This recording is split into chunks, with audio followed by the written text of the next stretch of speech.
Wow, it's your man Greg Dukes in the place to be with my man 38 DEZZIE, formerly with, well, y'all still together, Thug Brothers, or what? What's happening, man?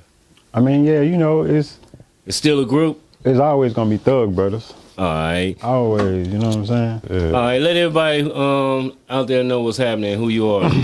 Well, what's time? Y'all know what it is, man. It's your boy 38 DEZZIE, you know, one half for the Thug Brothers. Right, right. Yeah, ain't shit, no fake shit. So how long Thug Brothers and y'all been putting it down, bro? How long y'all been doing this? Shit, Dukes, man, we've been putting it down for a minute, bro. Like, well, I know because y'all been long time. Like we vets, man. But like, I don't think we really get treated like we vets, man. I know, man, because y'all came up with a whole sound of y'all own. You know what I mean? Yeah, bro. You know, let everybody know about Thug Brothers before we get into 38 DEZZIE. All right, okay. Well, you know, Thug Brothers, for those of y'all who don't know, Thug Brothers, it was 3. Then it, you know, fell down to 2. You know what I'm saying? Now, you know, we kind of doing our solo project. So, you know, I'm 38 DEZZIE, you know, and that's what it is. 38 DEZZIE. So this under the same label or this under your label? I would say under the same label. But I got my own label as well, so I'm kind of undecided right now. You know what I'm gonna drop it under, but it's either or. So this your solo project we talking about? Yeah. All right, it's an album. Or you been working on singles lately? Yeah, straight singles, man. One thing I had read about and I watched Nipsey. I had watched the interview of Nipsey, and like he was saying, when I dropped Crenshaw, Top Moscow was hitting me. He like, bro, you killing them. You did one thing wrong, though. I'm like, what? He like, you called it a mixtape. Like, you should have called it your album, bro. You tripped. I'm like, nah, because I ain't want to have a sales history. 50 Cent told me that, man. He like, you know, years ago, he like, hustle. He like, regardless of what they say, you in a good space because you never sold the album. So when you go back to negotiate your deal, you don't have a sales history. They're going to have to comp your prospective sales, what they think you might do. And you from the coast, you from LA, you got a big market, you know what I mean? They're gonna compare you to artists like, you know what I mean, that have sold units on the West. And that's gonna impact your negotiation. Whereas if you go indie and sell 20,000 units, they're gonna base your deal off of that. And I'm like, damn, that's good information. I never thought of that. So I made sure that I didn't go to retail until I did my deal, you know? You have a single out yet, right? You know, as of now? Nah, I got a couple songs out, but I wouldn't say I have a direct single. Right. I got a song called Rex. Everybody messing with. I got them rags. Bitch, I got them rags. Y'all know what it is, nigga. I ain't shit no fake nigga. From my head to my toes, clean shoe Balenciaga. Head first up in that water, naked face don't need no goggles. I'm a motherfucking problem. That them niggas forgot the song. Got me bouncing through a bitch with that Glock up in my jaw. That's one of the songs like everybody kind of like gravitating to. So I wouldn't call it a single, but I mean, you know, it is what it is. Yeah, y'all are known for putting out club bangers. You know what I'm saying? Especially down south before all the social media hit. When Club Dreams and the Renaissance and all that was popping. UPT, all that. All that. Y'all was running it then, yeah, you know what I'm saying? In the mix, man. Let them know a couple songs that they might know, you know, might have missed or don't know about. Well, the song that people probably would know the most is that I Ain't Hard to Find featuring Boosie.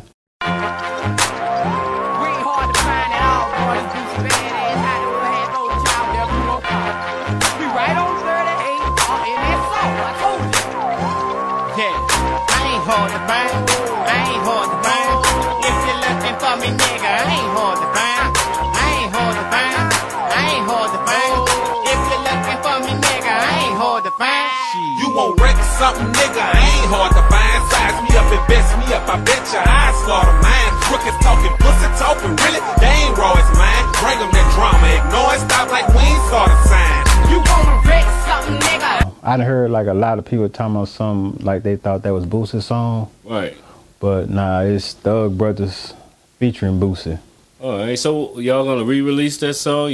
What y'all gonna do with that? That's what I want to do. We kind of did that song when we was just jumping into the rap game. So it's like we ain't really know nothing about sessions. Oh, you don't have the whole session. Yeah, so we don't have a session where we can kind of jump back into it and Right. kind of give it that 2023 mix. Shit different now, so. Well, I think everybody still appreciate the way it sounds. All you might have to do put a little sweetener on it, a little master touch on it. Yeah. And I had a couple people telling me that. yeah, man, I think that song still do real good right now. It ain't you know? hard to find. Yeah, as a matter of fact, I think Boosie might need that in his career right about now. You know what I'm saying? Because that's a real Baton Rouge hit. Yeah, man. You know, that's the real Baton feel of Baton Rouge right there. Baton Rouge anthem.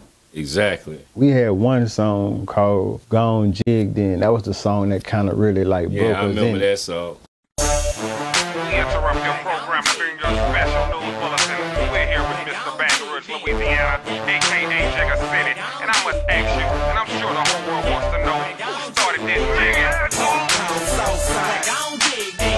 Yeah, that was like a little Baton Rouge anthem when we first. You acting bad up in the club with Gone Jig Then. Like, yeah, you know what I'm saying? That's the one that really kind of just got us our little, Yeah, I remember Going to Dreams. That was a hot song. Still hot. Oh, yeah, you couldn't even play that. That's what I'm saying. You can play hard to that. find in certain clubs. You couldn't even play that. It was over with. It's still hot to this day, you know what I'm saying? That's one thing I like about Baton Rouge music. I mean, you can play anything made from about 10, 11, 12, 13 years ago, and it's still going to be fresh. You know what I'm saying? Because we got our own sound. We got our own style of doing stuff. That's what I was telling somebody one time, too. Like, damn near everybody who was rapping had a song in the club. Every artist had a hit song. Everybody. You know what I'm saying? Not one artist that came out didn't have a song playing in the club. You know what I'm saying? So like when you go to Dreams or you go to Vibes or you go to whatever, it's gonna be a Baton Rouge song that really got that bitch rocking. All the time. You know what I'm saying? And I mean all night. It ain't just one or two. The whole, damn near the whole night. Right. The whole you know night. What I'm saying? So you got Boosie in that bitch rocking. Then you got Webby in that bitch rocking. Then you got who else? Level in that bitch rocking. And you got Thug Brothers in that bitch rocking. Definitely Thug Brothers. You had the Taliban. You had the Ville Boys. You had Slaughterhouse. Slaughterhouse, huh, bro? You had Shouts out.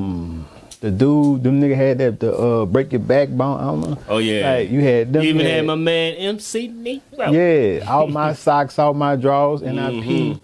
Jimmy Jump. Oh yeah. Man. Nussy. Shit. Big I ain't gonna lie. Back then, bro, it was like it was just fun making music, man. Even Ivan them, UPT them, like bro, everybody, Savage. Shit, Be Real, Meet Me in the Parking Lot, man. I'm talking about, bro, every artist, and like I ain't name everybody, but damn near every artist had a hit song. So the whole world still got hits to hear from Baton Rouge. Yeah, it's just kind of different now. It's every artist that's rapping now don't have a song in the club. You got like a couple of them, you know, right? That WAP them and AJ and you know a couple other people too got some in the club. Well, we go back and get our old catalogs. Oh yeah, and rock everybody today. You heard me? Yeah. Shit. Go back and get all that. Okay, back to 38 DEZZIE, man. How they can find you on Instagram? 38_DEZZIE_YRS. Spell that for them. Make sure they get the right one. The number 38_DEZZIE_YRS. So coming up, what kind of music you used to listen to, or who influenced your rap? I ain't lying. Coming up, I used to listen to all type of shit. I think us 80s and 90s babies, like we're 80s babies, we kind of caught in the middle. You know what I'm saying? Because we was, it's like we 80s babies, but we was raised in the 90s. And you know what I'm saying? We merged with the 2000s and shit. So coming up, man, we really had like a lot of raw ass R&B. You know what I'm saying? You know, Keith Sweating was before our time, but that shit still was kind of hot, you know what I'm saying? Right. But like so far as like rap, my Uncle Hank, that nigga had put us on that motherfucking click, E40. You know what I'm saying? So we young. Yes, sir. Yeah. Yes, sir. E40. Yeah, the click that damn. What is that? The L. Oh yeah. And that motherfucking Master P. That nigga put us on that P too. Right, P was hot. Yeah, when P first came out. So like I was always a fan like of music. But what like really kind of made me, you know what I'm saying, wanna fuck with it. Right. Or probably think I even had a chance with it was when Boosie and the High Boys. You know what I'm saying? Niggas like around our age really doing that shit. I'm like, damn, cause you know, then it was like CeeLo and them, and you know, I used to bump the fuck out of Young Bleed. Oh yeah, Young Bleed was fuck out that Young Bleed. Tank, he had it going on back then and too. CeeLo too, but like seeing Boosie, seeing Boosie do that shit, bro. That shit was raw as a bitch. And the Hot Boys, that was like, you know what I'm saying? Like motivation for a nigga from Louisiana anyway. When last time you did do a performance? I just had a performance last weekend at Bella Noche. Well, all right, how'd that go? Who you was performing with? A dude from New Orleans had performed. All right. It was 225 and 504. A dude from New Orleans had performed. And you represent 225? Yeah, then I had performed. Oh, that's what I'm talking about. Shit, yeah. So how many mixtapes you got out right now? Mixtape I got out now, I kind of put that bitch together right. with just like straight jig songs. I got a mixtape called 38 The Other Side. That's my main, that's my main focus, 38 The Other Side. Right. The other mixtape I just put out, it really wasn't my main focus, but it was just like a bunch of songs, a bunch of club songs, a bunch of jig songs I had that, you know, I paid for the beats, paid for the studio time, so I wanted to just put out. Right. Like, you know, I got stuff tired you of just sitting on. Yeah, I got tired of it just sitting in the hard drive, so I wanted to put it out. Well, that's when you know you're doing a lot of work, when you just got music sitting on hard drives and you can just put a collection together and just throw put it out there. Cause I don't want it on that. See that 38, the other side. I want that bitch to be like real music. Right. You know what I'm saying? Not just no jig music. I want that bitch to be real music. Not saying jig music ain't real music, but like I want that bitch to be shit that you could feel. I know you know what I'm saying? Shit you could like really ride to and really just vibe. You know what I'm saying? All right. So I ain't really want to like mix that bitch up. So you produce music too as well, or so far as what, like making the beats? Yeah, making beats. Shit, no. I could tell you what I want. I can't just get on that motherfucking keyboard. If I could make a beat, I'd be dangerous. Right. Because I'm already dangerous with the hooks. That's what I wanted to ask you about them hooks. Oh yeah. So from what I heard, you the hook man. Mike Tyson, hook you to death. So we're gonna let it be known today, you know, right here on Greg Duke's video mixtape. Yeah. 38 DEZZIE of the Thug Brothers. That's the hook man. That was all them hooks. Most of those hooks was your hooks. Yeah, and I ain't trying to brag. Well, you know, I know. You know, but you doing your solo thing, I mean, so I gotta let people know. Yeah. You know, them 5 hooks. The person that was giving you them 5 hooks, he done went solo, not to take away from the group, but you can. It's just like this. I told somebody else this too. You know how you had the Hot Boys, right? And everybody they was a group, but Juvenile did his solo project, BG did his solo project, Turk did his solo project, and Wayne did his solo project. Right. See, we never got a chance to do a solo project, so it was always, you know what I'm saying, Thug Brothers. Right. You know what I'm saying? But we never got a chance to just focus on our own project and just give you straight us. Right. You know what I'm saying? Cause like every song you like in a, right? Yeah, like see, the group. Yeah, see, like when you're in a group, you gotta kinda, you know, see what he likes, see what you like, and you know, like y'all gotta kind of work together. He might like this, you might not like this. You know what I'm saying? He might like that, you know what I'm saying? So it's vice versa. But when you doing your own project, it's all you.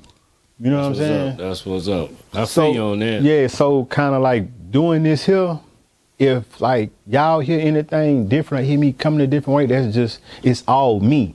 You know what I'm saying? Some shit like I probably been holding in and holding back, like, you know, a lot of people that's behind the scenes don't know what be, you know what I'm saying, like what like transpire, like how shit go. So Right. you know what I'm saying.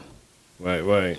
With the gone jig, then I came up with the hook, and the little end part say, and for my niggas and hoes, look here, gone roll. Fred came up with the end part. Right. Okay. You know what I'm saying? Ain't hard to find. Right. That was my concept. When Be Real called me over there, I knew that was an ain't hard to find beat. Right. But I just ain't want to throw any hook on that beat. So I brought it to my brothers and my homeboy and wanted to see out of all three of us who can bring the best hook to that bitch. And DCO came with that, you know, you want Rex up, nigga, I ain't hard to find. You know what I'm saying? Right. He came with that concept. And So that song, that's an original song. So is it they can buy that on iTunes? man, you know what? That's what we working on now too. Like we got some throwback money for that bitch. That we got to put that bitch on iTunes. So like any of the Thug Brothers songs, they can find them on iTunes or they can't? Our old shit? Yeah. Oh. And y'all got to release that. We got to get on that. Yeah, because we got to re-release that bitch. To us, it might be old, but the whole world is brand new. Yeah, and like everybody like our first. And then you got to Be Real. And Be Real, you know, he hot right now. Yeah. So you got to go ahead. Yeah, man. Be Real and Mouse. Y'all got to, man. Be Real and Mouse did our whole first album. And then it's like the crazy part. So Mouse did all of half those? of it, okay. and Be Real did half of it. See, like how the shit would go is, Be Real would call me to come to his daddy house. That way he did his beats and shit at. Right. Boom. So I go over there and me and him would be in that bitch locked in. Right. You know what I'm saying? Then same thing with Mouse. He was with Trill, but once he finished recording, boosting them, he'll call me, say, DZ, bitch, come pass over here. I got something for you. You know what I'm saying? So I go over there with him and he'll play, you know, like he'll do they beats, and then he'll do beats for us. But he'll call me. See, like I was damn near the one like doing damn near like the footwork. You know what I'm saying? Really just, I ain't gonna say I was the most dedicated, but I was the one that was just in it. Well, you wore more hats than everybody else. Yeah, I guess. Yeah. Because you had to meet with the producers. Yeah, I was in there. Yeah, like I was the like in there with them. Right. And I kind of bring it back to everybody else, and you know what I'm saying. That's why majority of the hooks I did, because I really was the one that really was. Well, really, you was like a CEO then. Yeah, I was. I was damn near the CEO. You know. The CEO and the artist. It's all good because it all worked out good. You know what I'm saying? And like my uncle Gator though, like he kind of really. Gator, big shouts out to Gator. You know what I'm saying? Peace more. You know what I'm saying? He stepped in when he seen me doing all that shit. You know what I'm saying? Like, you know, cause I was, you know, like shit. I was paying for the beats. Right. You know what I'm saying? Damn near the studio time. So I was, yeah, you right, damn near like a CEO. Exactly, you know what I'm saying? Big shouts out to Gator, man. Not to get off subject, but on subject, Gator, man. That's Gator. How y'all came up with the name Thug Brothers? There you go. All right, let me see. Ain't that? My homeboy DCO, he was the rapper. Okay. I was in the streets. Okay. You know what I'm saying? But I had met him. He had stayed across the street from me. You know what I'm saying? And I linked up with him. So one day he came to me and he was saying like he needed somebody to rap with because he was rapping with his cousin them at one time. Right. And he started rapping with his cousin them and he was rapping solo. So he came to me and told me he needed somebody to rap with. And I'm like, nigga, I ain't no rapper.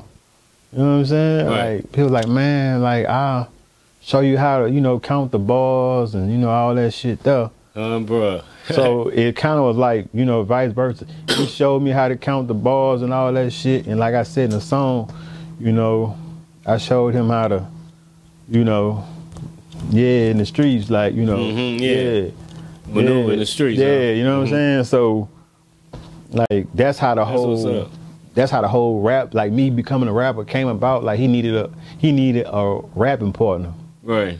So, like I told you at the beginning, I was already a fan of it, but I never considered myself as, I'm gonna be a rapper. I just used to like the shit. I used to listen to it and like it, but I never wanted to be a rapper. What about the third? My little brother. Yeah. What about him? Okay, it's 3 in the group or 2? Yeah. It's 3? He snuck in the group too. Like, I don't know if he was a rapper. I don't know if he, you know what I'm saying? Cause we never talked about. It's just when me and DCO used to be on the phone, right? He'll go pick the other phone up and he'll be listening to what the fuck we talking about. And it's like one day we went to the studio to record a song and this nigga said he got a verse. We like, a verse? What the fuck you mean you got a verse? So he used to be eavesdropping. So I guess he probably was a rapper. I don't know. Right. He just popped up and say he rap. I'm like, nigga, I don't like I don't rap, but I just started rap. How the fuck you rap? Right. But the nigga came with, like, you know what I'm saying, like with a nice verse. You can't blame him though. I mean, hey, he saw opportunity. Yeah, so like DCO. I never knew that story there. DCO was kind of big headed with that shit though. Like he ain't want cause like since he was the rapper, he ain't want nobody but me. You know what I'm saying? So Fred was trying to get in the group, but DCO wasn't hearing that shit. And like I said, I wasn't a rapper, so I wasn't really trying to. Like, I ain't never heard him rap. I'm like, fuck, I ain't a rapper, so how can I bring you in the group? Right, I know and DCL was the rapper, so I'm like, fuck, I'm really following. Yeah, I'm following his lead with his rap shit. Now, if we was on some street shit, it'd be totally different. But this music, like, I don't know this shit. So we ended up going to the studio, and me and DCO did a song. And so Fred did a song with one of our other partners. Okay. And when we heard Fred's verse on that song, we was like, yeah, we're gonna go on here. Come on over here. Yeah, come on over here. It's gonna be 3.